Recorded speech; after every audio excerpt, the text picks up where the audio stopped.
Hello everybody, Derek here from Addictive Tips, and in this video we're going to be talking about how to install the Qupzilla browser. So this is the official KDE browser, but I kind of like it even though I'm not using it on KDE. I'm a Cinnamon user because it's stable for me, so I like to use it. But the Qupzilla browser can be installed on pretty much any Linux distribution, and you can check the description below to find the command for your operating system. I'm going to be covering the Ubuntu/Debian part because Ubuntu/Debian are the most used Linux distributions. So to install it, first you'd need to do apt search Qupzilla just to make sure that it's even there. And as we see, it's right here, and I actually have it installed. If I were to install it, I would go to the article and I would type in sudo apt install Qupzilla. Of course, if I was using an older version of Debian without apt, I would just use apt-get.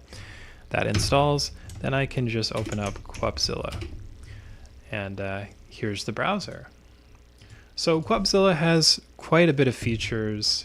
It's got the speed dial, kind of like the new Firefox or the old Opera. It's got a bookmark manager. It's got a built-in RSS feed thing, I think. The Akanadi, I don't remember the KDE tool, but this is the RSS reader, and we've got the bookmarks and such. It's a pretty nice browser. And let's check out some websites in it really quick. Loads everything pretty well.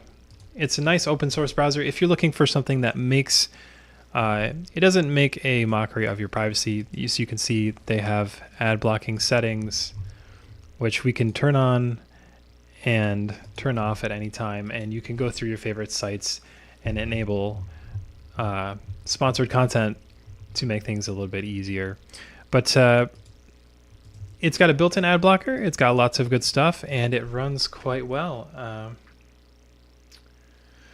So if you are interested in learning how to install Qupzilla, please check out the article in the description and learn how to get it going.